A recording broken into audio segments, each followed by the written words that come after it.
আর ঈদ মানে হচ্ছে অনেক টাকার একটা ব্যাপার। এর শপিং, ওর শপিং, একে দাও তাকে দাও, এই করো ওই করো, মানে বিশাল একটা ব্যাপার। ধরেন যখন অনেক কাজ থাকে বা মানি ফ্লো থাকে তখন হয়তো কোনো কিছু মনে হয় না, আনন্দের হয় তখন। কিন্তু মানি ফ্লো কম থাকলে তখন সেটা একটা স্ট্রেসের হয়ে যায়। আমাদের দেশের এখন যে মেইন আর্টিস্ট যারা নায়ক নায়িকা থাকে তাদের পেমেন্ট তারা এত বাড়িয়েছে, এত বেশি তাদের পেমেন্ট। ধরেন একটা বাজেটের 50%ই চলে যায় দুজনের ইয়ে দিয়ে, রেমুনারেশন দিয়ে। সো আদার আর্টিস্টদের তখন আর রেমুনারেশনটা না খুব বাড়ানো সম্ভব হয় না। কত ছ্যাঁচড়া ভাবে আমি চিন্তা করছি যে 10 কোটি আমার জন্য, যেখানে এখন নাকি বাংলাদেশের কথায় কথায় হাজার হাজার কোটি টাকার লেনদেনের গল্প শুনি। 1000 কোটি টাকা নিয়ে গেছে, ও 400 কোটি টাকা, ও 500 কোটি টাকা, তাই না? আমার কাছে মনে হয় দুইটা জিনিস, এডুকেশন আর ট্রিটমেন্ট। প্রাইমারি বলতে হচ্ছে কলেজ পর্যন্ত যদি, যেটা আমরা বাইরের দেশে দেখি, কলেজ পর্যন্ত যদি এডুকেশনটা ফ্রি হতো আর যদি ট্রিটমেন্টটা ফ্রি হতো তাহলে আমাদের মানসিক চাপ 90% কমে যেত।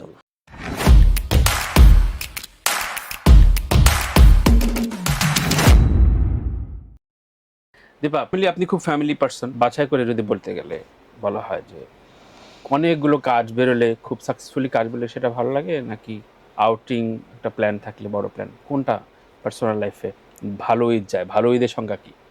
আসলে এখন এই সময়ে এসে ভালো ঈদ খুব ডিফিকাল্ট, কারণ দেখা যায় খুব বেড়াতে ইচ্ছে করে, একটা আউটিংয়ে যেতে ইচ্ছে করে, ভালো কিছু, ভালো কোথাও।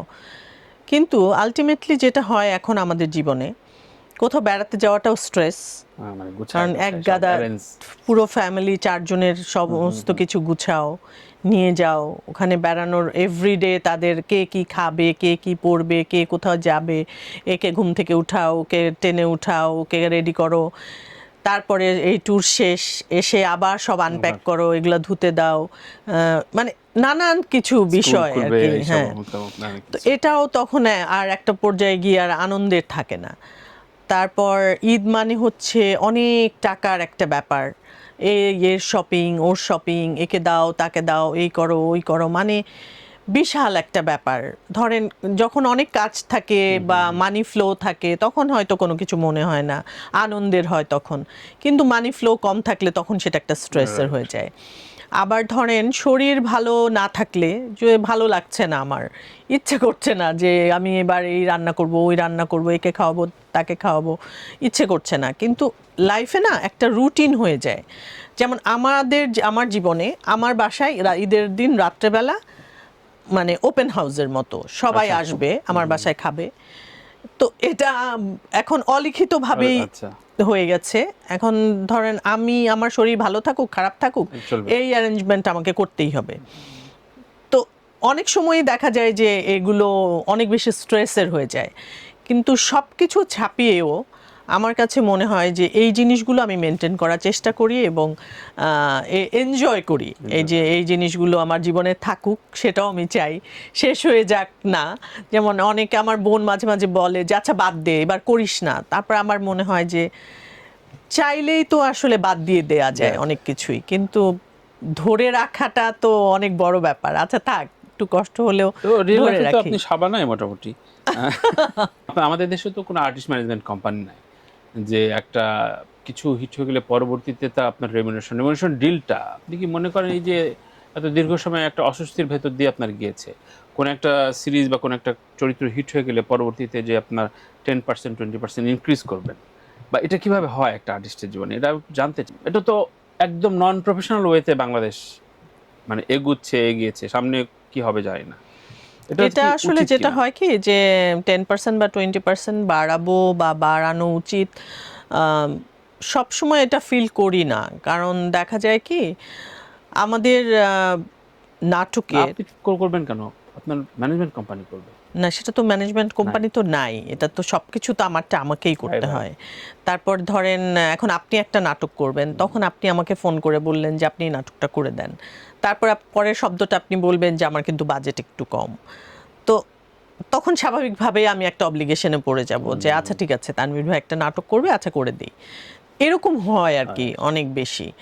আর আরেকটা ব্যাপার হয় কি, আমাদের দেশের এখন যে মেইন আর্টিস্ট যারা নায়ক নায়িকা থাকে তাদের পেমেন্ট তারা এত বাড়িয়েছে, এত বেশি তাদের পেমেন্ট, ধরেন একটা বাজেটের 50%ই চলে যায় দুজনের ইয়ে দিয়ে, রেমুনারেশন দিয়ে।